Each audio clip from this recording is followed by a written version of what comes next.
Assalamu alaikum. This is lecture 6 of machine learning, and in this lecture I'm going to give you a retrospective view of probability theory, which is quite widely used in machine learning application. And from these probability applications we will draw our conclusion toward estimating maximum likelihood parameter. Maximum likelihood parameter is based on the probability theory, and it usually measures the frequency of events given any phenomena. So it is the observation of random experiments which are in fact repeatable, such as tossing a coin which can result in heads or tails. However, some of the experiments are not repeatable, such as if you want to predict a forecast about tomorrow's weather, or if you want to predict some uh, authenticity about genuinity of the signature when you perform it on a bank check, and the bank conducts an experiment to evaluate your signatures. So you cannot base this estimation on maximum likelihood estimator or number of the frequency or occurrences in the past. Therefore, you have to infer Bayesian networks. Bayesian networks or Bayesian inference takes a subjective approach and views probabilities as representing degrees of belief. So let's start with a basic probability review. So in every phenomenon there is an action that occurs, and that action is usually non-deterministic event. That means it happens arbitrarily. So there are many occasions in machine learning when you want to estimate the likelihood of the occurrence of an event. So the number of times these events occur in any distribution is called sample space.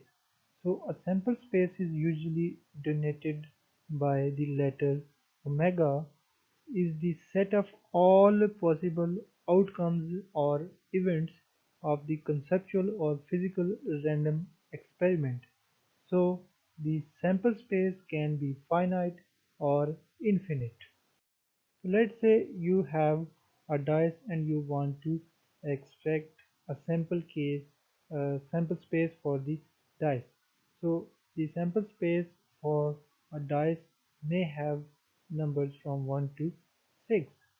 So these are set of all possible outcomes of a dice roll. So the next question in the probability is to ask what are the chances of occurring a particular event, such as chances of occurring 4 or chances of occurring 1 in this case. And if you compare it with the other example I discussed in the previous slide of the coins, what is the chance of getting heads and what is the chance of getting tails. So the occurrence is usually referred as event in the sample space. So event A is a subset of sample space over all of the sample space. So a particular event may be a page of a book opened randomly, and it may have about 157 pages, and there is chance of an event which can have randomly between 1 to 157 page number.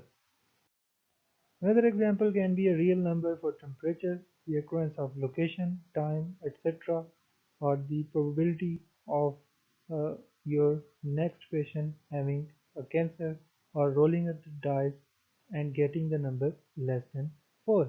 These are all the examples of the events which can occur in a more detailed subspace.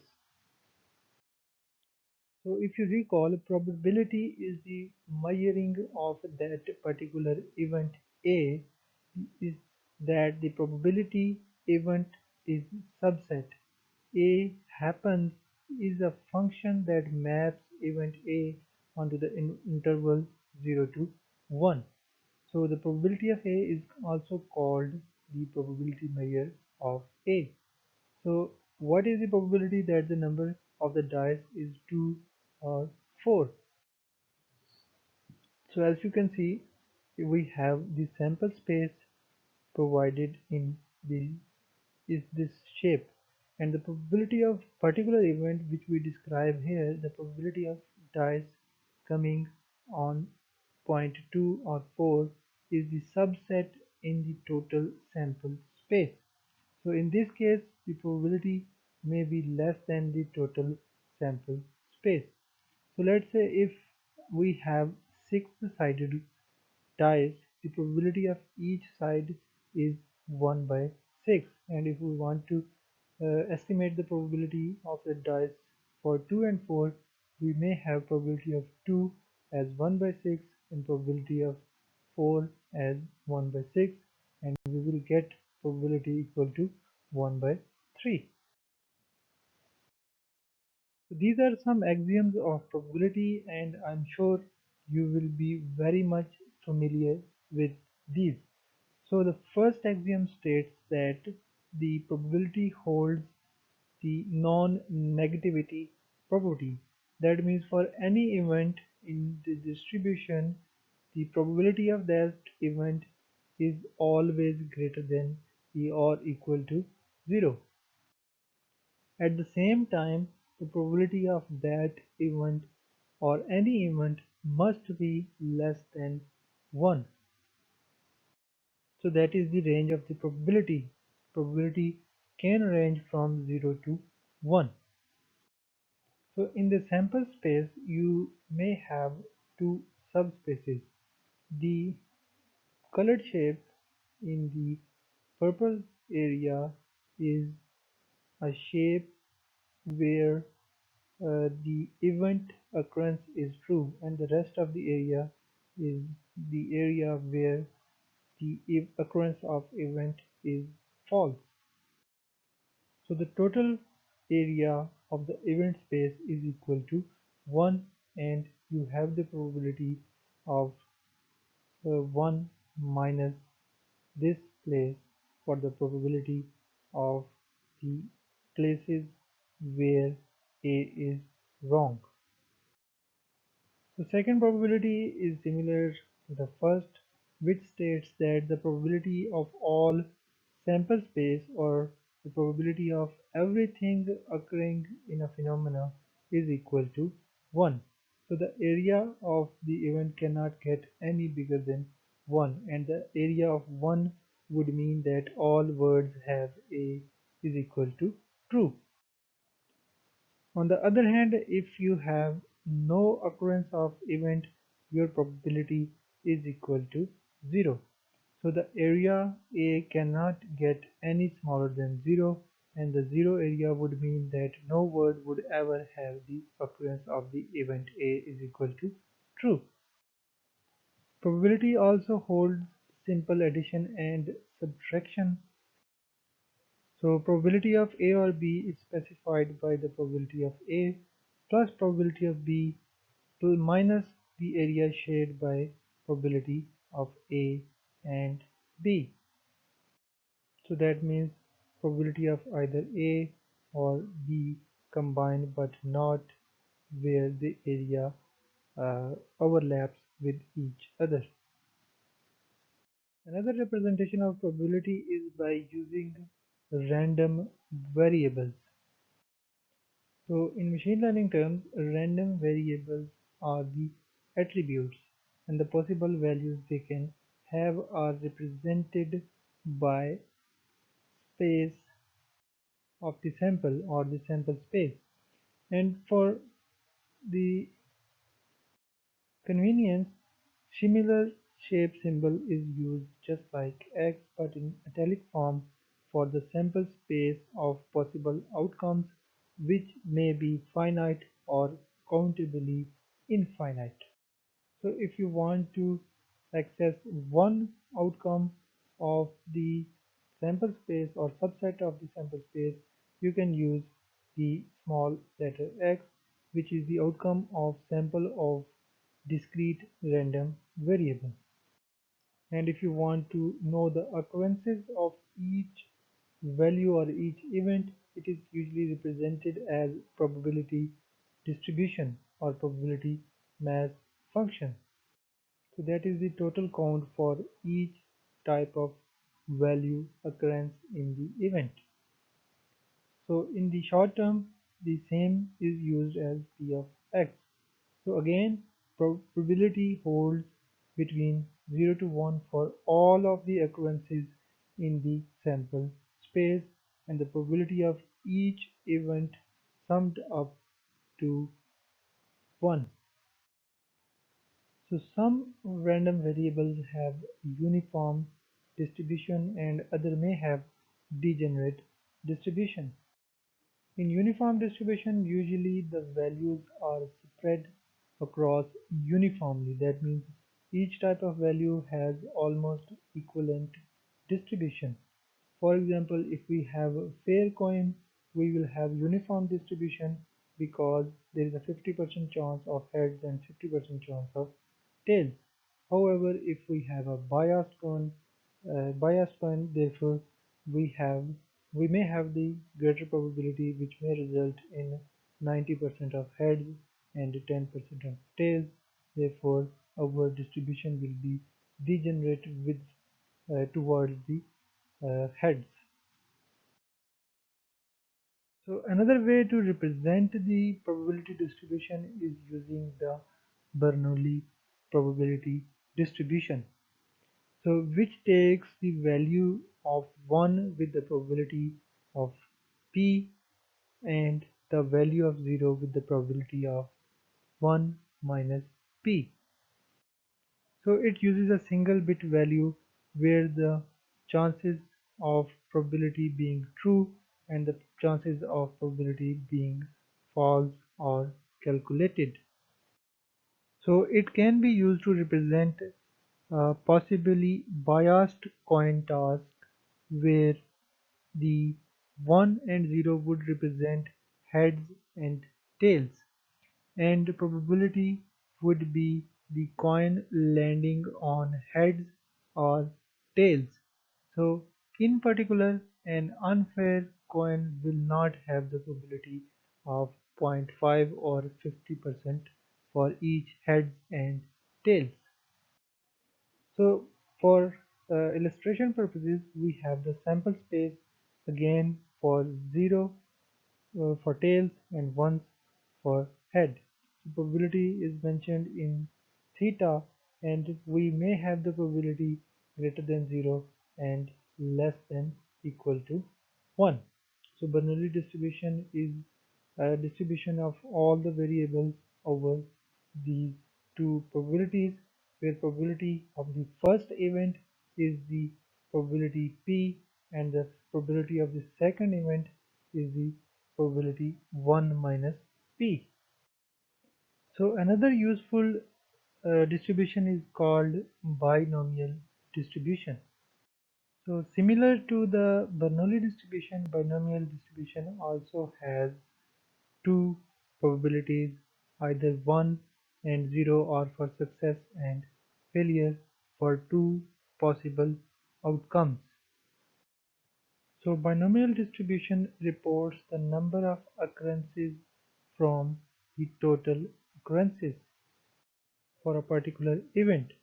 For example, in the same case, we have a possibly biased coin to toss a single coin number of times, and we have n for the number of times of the tosses, and then we report the number of k times it comes up as heads. So in other words, we want to extract the possible outcomes of heads over the total outcomes. So in this case, we have the occurrences from 0 to n, and again the probability can range from 0 to 1 as well. So binomial distribution is again represented in two states: probability of occurring an event and 1 minus probability of in the case the event does not occur. But in this case we want to find the possible occurrences of total occurrences, so we have n k formula to find out the number of combinations, but we do not have to worry about the order of the combinations. So in the case your random variables are categorical, you can use multinomial distribution or multinomial distribution. The only difference is that we have more than two possible outcomes. The probability of occurrence of each event is again equal to 1 in this case, and you can represent probability for occurrences of each cases from 0 to k. So similarly, roll a single possibly biased die n times and report number of nk of each possible outcome of the die. So in case of the binomial distribution, you will have two outcomes, but in the case of categorical random variables, you will have number of categories.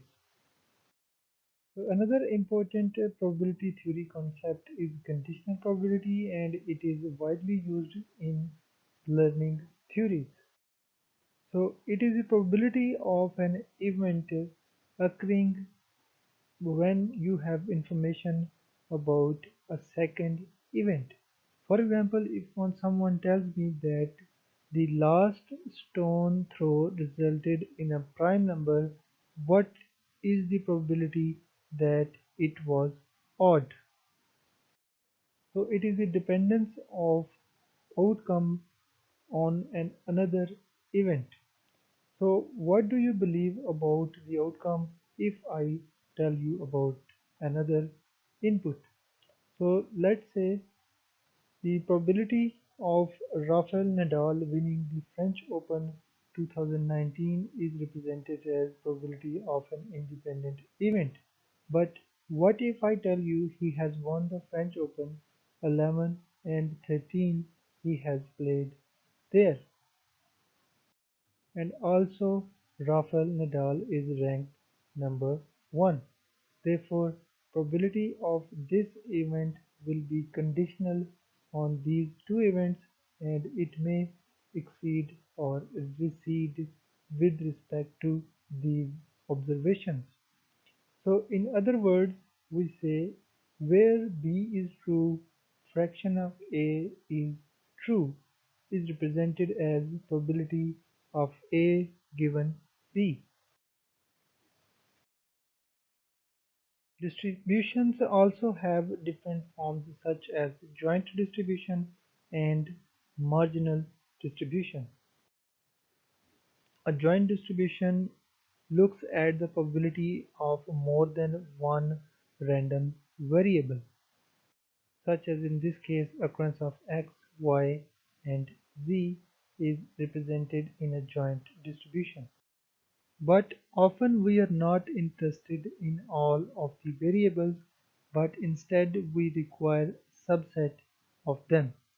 So for example, we may want to compute probability of event x from a joint distribution probability of x, y, z, and summing over all possible combinations of values for y and z to compute the probability of x is called marginalizing. So you can compute the probability of an event from the joint distribution using the values of other event occurrences. On the other hand, conditional distributions result from conditional probabilities.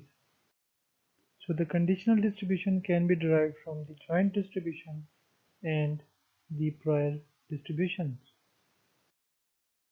So some events are dependent and some are independent.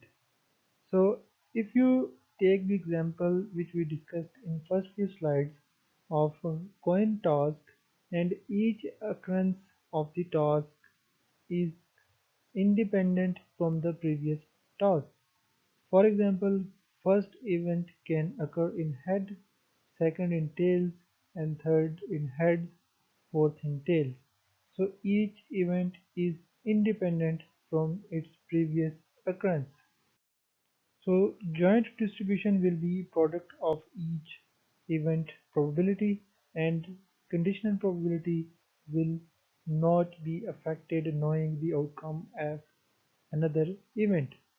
So in the data term, y and x do not contain information about each other, which means observing y does not help predicting x, and observing x does not help predicting y. So some events are conditionally independent, which means knowing about x suggests some information about y, and knowing about y suggests some information about x. But if we know another event z, we may result the independence of x and y. So knowing z makes x and y independent. So let's say we had the dependence of x and y if we have two variables. For example, shoe size of a children with has having some impact on the reading skills. So when we introduce another variable, shoe size of the children and reading skills given at age, so we may have the independence between shoe size and reading skills, because both may be are dependent on the third event. So another example is done in the material provided with the lecture, and I will suggest you to explore conditional independence examples provided with the study material. These are very useful to understand the conditional independence concepts. That was all about the probability review. Now let's take these probability theory concepts to our implementation in this lecture. So let's say we have a fair coin, and if I flip the coin, the probability that will come up heads is 0.5. So there are two observations. One is referred as frequentist interpretation, and the other is the Bayesian interpretation. So according to the first interpretation, if we flip this coin many times, it will come heads about half of the time. So this interpretation is quite natural. Probabilities are expected frequencies of events over the repeated trials in this case. On the other hand, according to the Bayesian interpretation, I believe that my next toss of this coin is equally likely to come up heads or tails. So that means probabilities quantify subjective beliefs about single events. So both interpretations are correct and play complementary roles in machine learning. Bayesian view used to build models based on domain knowledge and automatically derive learning algorithm, and frequentist view used to analyze worst case behavior of learning algorithms in a limit of large datasets. So let's explore the first view, which is the frequentist view, and in this case we take the example of flipping a coin. So I have a coin. If I flip it, what's the probability that it will fall with the heads up? So usually a fair coin will have the probability of 1.2 or 0.5. So let's flip it a few more times to estimate the probability. Let's say we flipped it 5 times and we get 3 number of heads. So the estimated probability is 3 by 5. That is 3 occurrences out of total 5, or in other words, it is the frequentest view, therefore it is the frequency of heads. So for each event or for each observation, we have to answer three questions. The first is why frequency of heads. Second is how good is this estimation or the frequency of heads. And thirdly, is it a machine learning problem? So let's answer these questions in a sequential manner. So why is the frequency of heads we have counted here? Frequency of heads is exactly like the maximum likelihood estimator for this problem. Maximum likelihood estimator has nice properties like interpretation, statistical guarantees, and simplicity. So this tells us about the occurrences of a particular event in total event occurrences or in total sample space. So in another word, we find out the frequencies of occurrences. So the other interpretation of frequency of heads is maximum likelihood estimator. So we take the data again. We have 5 occurrences of coin results and we have 3 heads and 2 tails. So data is the representation of our random variable from 1 to n. So our input space belongs from either head or tail. So we have represented probability of heads with the theta and probability of tails with 1 minus theta. So let's say the probability of heads was 3 by 5 and the probability of tails will be 1 minus 3 by 5. So again check here, the flips are independent and identically distributed according to the Bernoulli distribution. So the maximum likelihood estimation chooses the theta that maximizes the probability of observed data.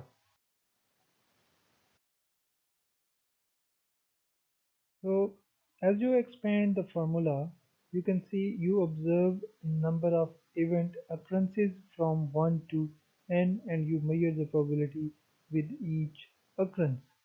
Therefore, these occurrences are measured independently.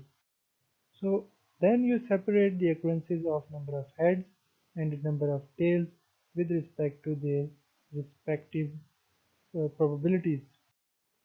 So it results in a cost function which calculates the probability of heads with respect to the probability of tails. So that is exactly the frequency of heads over total occurrences. So the second question was how good is this maximum likelihood estimation? So as you can recall that if we flip the coin 5 times, there were 3 heads and 2 tails. So we had the maximum likelihood estimator at 3 divided by 5. So what if I flipped 30 heads and 20 tails? Maximum likelihood estimator would have estimated a probability 30 by 50. So which is much similar to the earlier. So which estimator should we trust more? The more the merrier. So to understand that concept, we have to understand another theoretical concept about learning theory, which is PAC learning or probability approximate correct learning. So let's say we have the probability parameter and number of heads and the number of tails and our maximum likelihood estimator. So to make this estimation approximately correct estimation, we must have to check an inequality of probability where our probability exceeds an error epsilon depicted by the learning theory. And I want to know the coin parameter probability. In this case, we have epsilon error 0.1 with the probability at least 1 minus sigma 0.95. So how many coins do I need to flip to make this estimation approximately and probably correct? So for this purpose, I have to calculate the number of training examples or number of occurrences of event. So that is dependent upon the probability of failure and the error rate. So for now we will leave this interpretation to this lecture, and we will cover these concepts in a separate lecture. So the third question was, why is this a machine learning problem? So first of all, it improves the performance as the accuracy of predicted probability with each outcome. So whenever you are increasing the amount of estimation with respect to each new occurrences, you are improving the performance of your estimator. And again, it does add some tasks. For example, predicting the probability of head, and it has improvement with experience. That means the more coins we flip, the better we are at estimation. Therefore, this is a machine learning problem. So far we have discussed about the discrete attributes. So if we encounter continuous attributes or features in our examples, so it is convenient to use the probability distribution for continuous variables called the normal or Gaussian distributions. So for a single real valued variable x, the Gaussian distribution is defined by the formula here. So here the formula is the Gaussian formula, which is governed by two parameters called the mean and the variance. So variance is represented in square, and so under root of the variance is called standard deviation.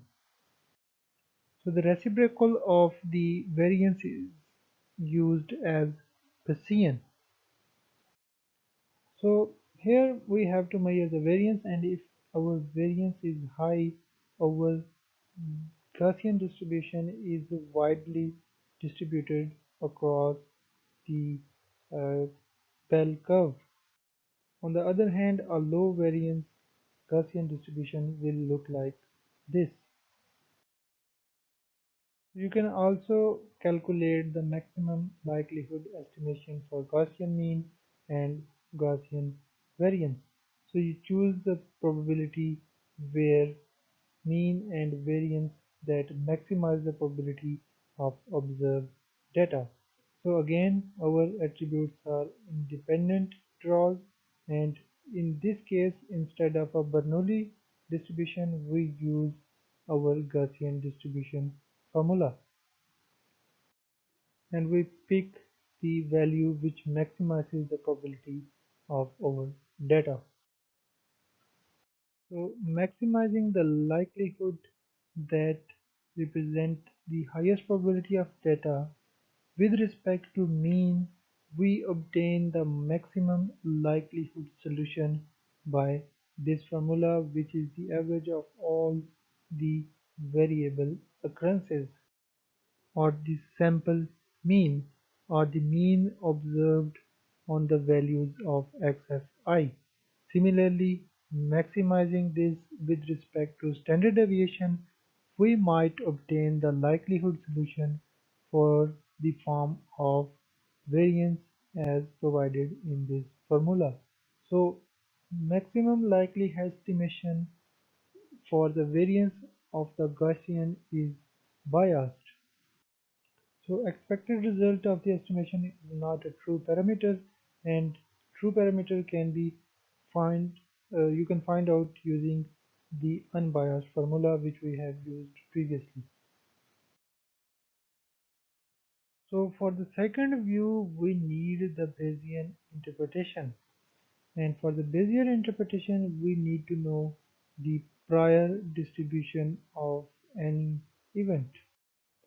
Prior distribution is usually referred as prior knowledge in maximum a posteriori estimation. So the prior knowledge is to capture our existing information about the probability before we see any data.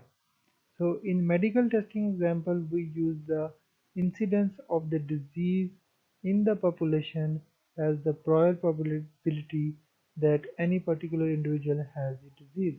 Or if we recall our lecture about Bayesian interpretation, we use the probability of prior information about the sunny or the weather cloudy. So this is the prior distribution, and when we get further data, our distribution with respect to the Bayesian estimation changes. So rather than estimating a single theta, we obtain distribution over possible values of theta. The prior knowledge comes from various sources. Usually it represents some expert knowledge, or it can be derived from simple posterior form. So some prior knowledge have some effect on to the upcoming data. However, some priors can be uninformative or having uniform distribution across all the sample space. And some distribution or prior distributions are conjugate priors. So if the posterior distribution are in the same probability distribution family as the prior probability distribution, the prior and the posterior are then called conjugate distributions. So this is closed form representation of posterior, and prior probability and posterior probability have the same form. So in order to proceed, we need the Bayes rule. So as we know from the lecture 2 that the Bayes rule holds the chain's property for joint and conditional probabilities. So probability of x given y with the prior knowledge of y is equal to probability of y given x with the prior knowledge of x. So from these two equations we can extract the Bayes rule. So Bayes rule is important for reverse conditioning. As you can see in the Bayes rule, you can find out the map estimator, and both in the Bayesian and frequentist statistics you can see the likelihood parameter is same, which is given by the probability of data given the theta, so which maximizes the frequency of events. However, it is coupled with the prior to make the distribution posterior, which is the core of our Bayesian inference. So to understand the difference between the two views, you can take the example presented in lecture 2 and calculate the maximum likelihood estimator and the Bayes property posterior. So to calculate the map estimation for binomial distribution, just like the maximum likelihood parameter, you have to find out the probability that maximizes the frequency of occurrence for a particular event. So for this, likelihood is usually a binomial distribution, which is the occurrence of events with respect to the total occurrences. So If the prior distribution is represented in beta distribution, the posterior is beta distribution. Beta distribution is a family of continuous probability distribution defined on the interval 0, 1, parameterized by the two positive shape parameters denoted by alpha and beta. Alpha and beta control the shape of the distribution. The generalization of multiple variables is usually represented in beta distribution. So again, prior distribution and posterior distribution have some same form, therefore these are referred as conjugate priors. So again, you calculate the distribution which has the heads distribution or probability of head with respect to the total occurrences. So this shows the distribution of values in beta distribution. So as you can see, the more concentrated values will get if you increase alpha and beta respectively. So this slide again shows the observation of increasing amount of data. So as you can see, as the alpha and beta values increases, the distribution narrows down. So there is another observation about the beta conjugate prior, that as we get more examples, the effect of prior distribution is usually washed out. So as a summary between two views, we can distinguish the role of maximum likelihood estimator and maximum a posteriori estimation. So as you can see, for the MLE, you choose a value that maximizes the probability of observed data. So which means the argument max of probability of observed data with respect to probability theta. On the other hand, map estimation choose a value that is the most probable given the observed data and the prior belief. So that means it is the part of maximum likelihood estimator given here and prior distribution or prior belief. So far we discussed about the possible outcomes of the events in which we have only two expected values, such as heads and tails. So if we have multiple values, we have to move from binomial distribution to multinomial distribution, such as in the case of dice roll problems, we have 6 outcomes instead of 2. So likelihood is again a parameter that maximizes the frequency of any event from 0 or 1 to k, as in this case from 1 to 6. So it is the distribution or probability of data with respect to probability of each occurrence. So in this case, if we have generalization to multiple variables, this is called Dirichlet distribution. So if prior is Dirichlet distribution, the posterior is also Dirichlet distribution. So for multinomials, conjugate prior is Dirichlet distribution, and you can learn more about the Dirichlet distribution using the following link.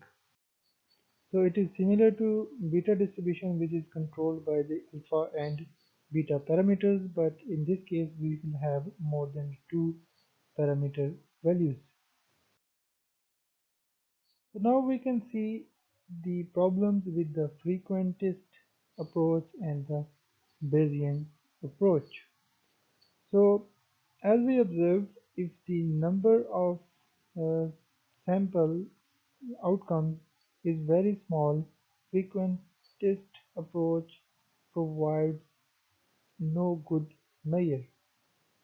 So frequentist is no good when sample is small. On the other hand, for the Bayesian you have to cater the prior distributions. So Bayesians usually give a different answer for different priors. So now let's take the example of text classification, which is based on the maximum likelihood estimator and a map estimation based on the probability theory. So text classification is a task which assigns subject categories, topics, or genres to different applications such as spam detection, authorship identification, age or gender identification, language identification, or sentiment analysis. The input of a text classification task is usually a text document in the form of uh, textual information, and output is usually a fixed set of classes, and you predict a class from these set of classes. So you can use the text classification task with the naive-Bayes algorithm. So you can classify the emails in spam or not spam, or you can classify the news articles with respect to the topic of these articles. What you have to do is to put the news or the articles into the features, and the text is represented into the features. And let's say we divide the text in words, and each word represents one feature or one attribute in the document. This leads to a problem, therefore the support for this data is huge. Articles usually have at least 1000 words, and therefore you will have 1000 features. And the possible value for each feature is quite large as well, because every word has the domain from the entire vocabulary. So let's say your vocabulary has about 50,000 words, and for 1000 features you will have about 1000 to the power 50,000 space of your input examples. So these are the parameters to estimate without the naive-Bayes assumption. So we can use the maximum likelihood estimator to find out the probability of observing a word in the ith position in a document on a topic Y. So neighbors assumption helps, but still a lot of parameters to estimate. So we use the neighbors assumption to calculate the parameters with respect to the length of the document. So you can use further assumptions such as the position in the document does not matter. Therefore, you can use an additional technique which is referred as bag of words model. The order of words on the page is ignored. The document is just bag of words which are independent and identically distributed words. It is sounds really silly, but it often works very well, and you will have usually about 1 to 50,000 parameters to estimate, so which is quite less than the previous estimations. So creating the instead of estimating the probability of each word into the document, you calculate the words and then estimate their probability probabilities. That means count the distinct word and then estimate their probabilities. So based on this assumption, the first task is to feed the input document to the learning algorithm.